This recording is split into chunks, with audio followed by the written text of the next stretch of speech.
A pleasant good day, sir, madam. Lay home. My name is Gazel C. Batarina, 24 years of age, married, and have one child abroad. I am a university undergraduate in BS Elementary Education.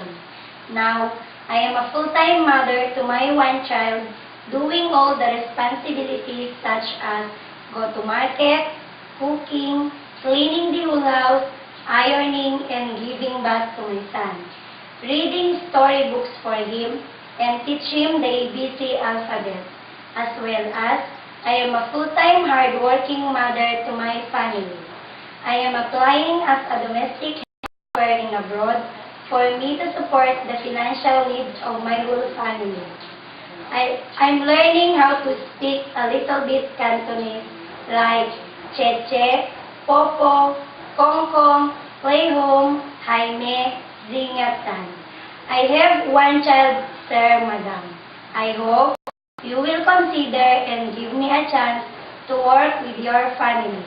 I am capable to work as a domestic helper in your family. I am willing to look after a baby or children or old person too. I will do my best to reach the standards of your expectation to have a good, obedient, honest, and hard-working helper.